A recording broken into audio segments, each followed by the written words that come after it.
आपको आवाज मिल रही? जी मिल रही है। संजय जी, आपका बहुत स्वागत है। और आज उत्तर प्रदेश में चुनाव की तारीखों का ऐलान हो गया। जितनी मेहनत और भाग दौड़ आपने की है, अब आपकी परीक्षा की घड़ी आ गई है, एग्जाम देना है। क्या आसार हैं, पास हो जाएंगे? देखिए, सबसे पहले तो आपको नमस्कार और आपके दर्शकों को नमस्कार।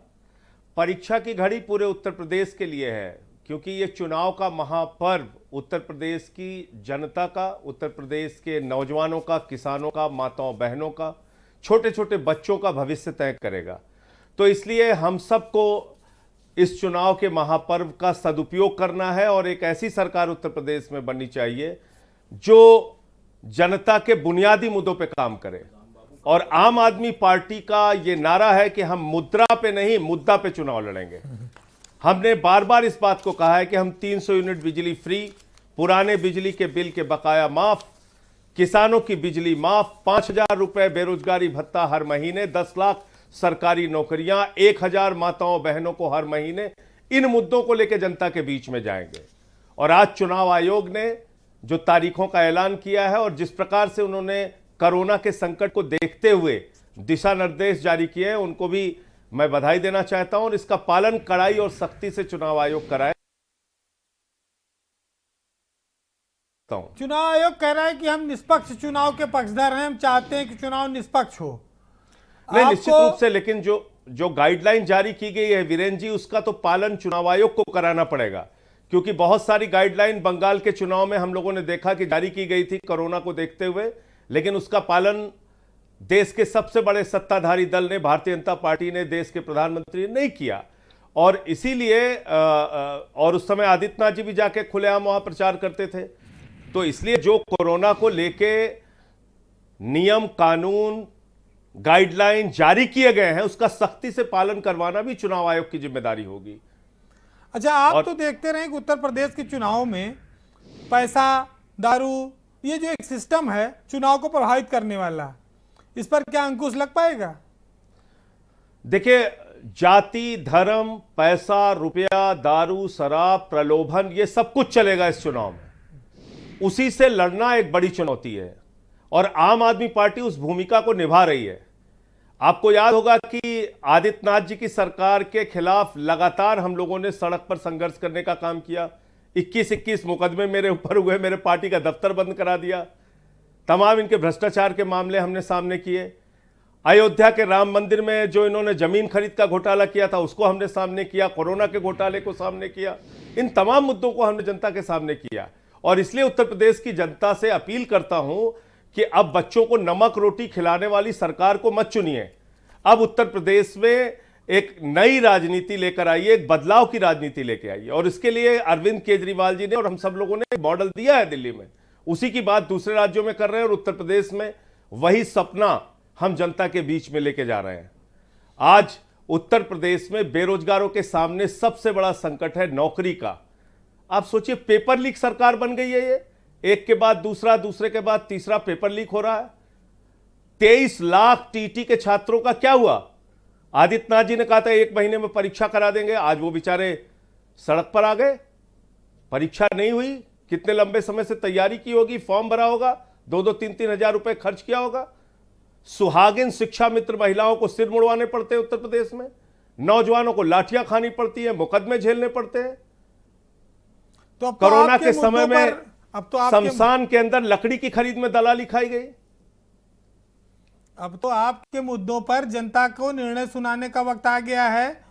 आपके साथ आप लोगों ने संघर्ष किया, काफी सारे मुकदमे झेले, लेकिन चुनाव में एक आरोप ये लगता है कि सरकारी मशीनरी का बड़ा दुरुपयोग होता है, बार बार ये कहा जाता है।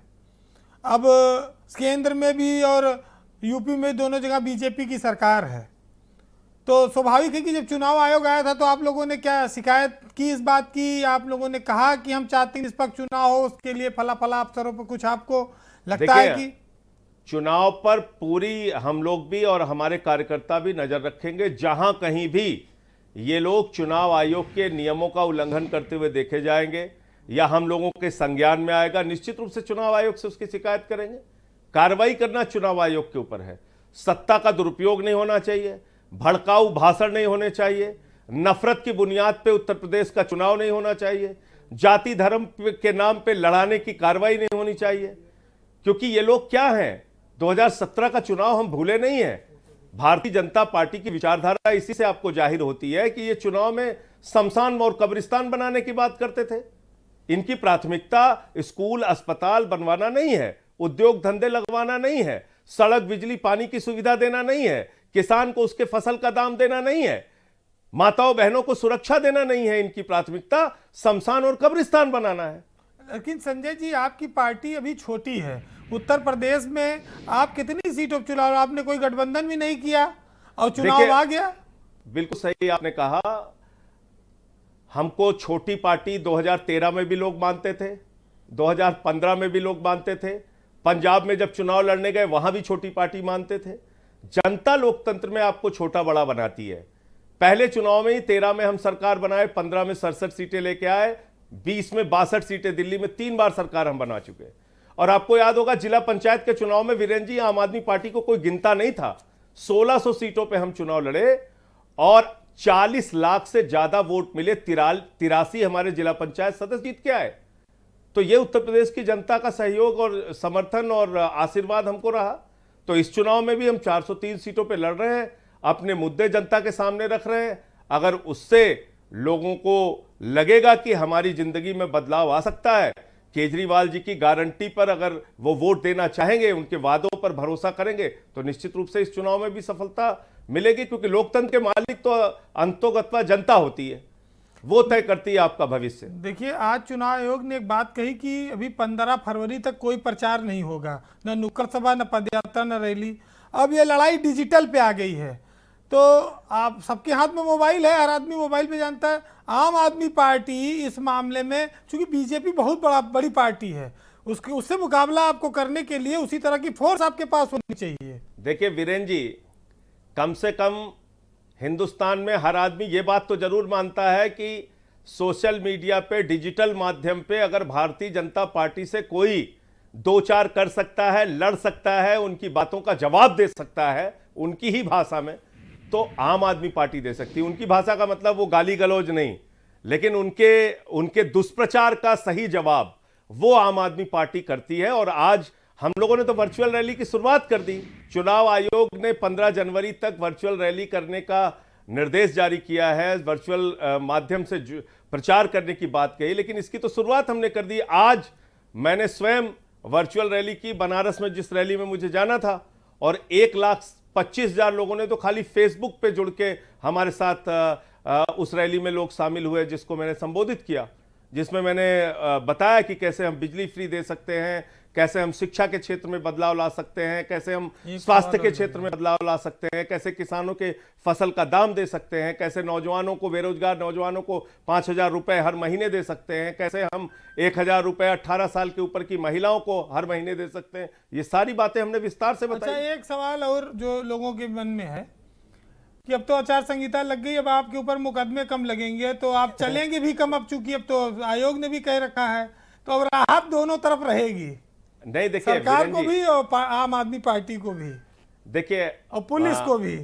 देखिए, मुकदमे से ना मैं पहले कभी डरा, ना आप कहीं डरने वाली बात है। हाँ, ये जरूर है कि जब चुनाव आयोग के नियम चलते हैं तो उस वक्त चुनाव आयोग ही तय करता है किस पे मुकदमा होना है, नहीं होना है। और अब तो अगर मुकदमा होना होगा तो सबसे ज्यादा सत्ताधारी दल के नेताओं और उनके लोगों पर होना चाहिए, क्योंकि वो चुनाव के नियमों की धज्जियां उड़ाते हैं। और आप देखिएगा, आगे भी मैं आपको बताऊंगा और तमाम जानकारियां भी दूंगा समय समय पर कि कैसे ये लोग चुनाव की धज्जियां उड़ाएंगे। लेकिन चुनाव आयोग की भूमिका इस समय बहुत महत्वपूर्ण है। और जहां तक प्रचार की बात उन्होंने कहा है, तो 5 लोगों के साथ डोर टू डोर की अनुमति तो उन्होंने दे रखी है, वो करके देखेंगे। बैठना थोड़ी है, कुछ ना कुछ करते रहना है। दिन भर में वर्चुअल रैलियां और सभाएं करेंगे, डोर टू डोर कैंपेन करेंगे, अपने प्रत्याशियों के लिए 5 लोगों के साथ ही जाके घर घर संपर्क करेंगे। चलिए संजय जी, आपका बहुत बहुत धन्यवाद। और डोर टू डोर कैंपेन आपको भाएगा भी। संजय सिंह भूजा वूजा खाने काफ़ी शौकीन है, सुल्तानपुर से ट्रेन से दिल्ली तक ऐसे ही जाते रहे, सफ़र करते रहे हैं।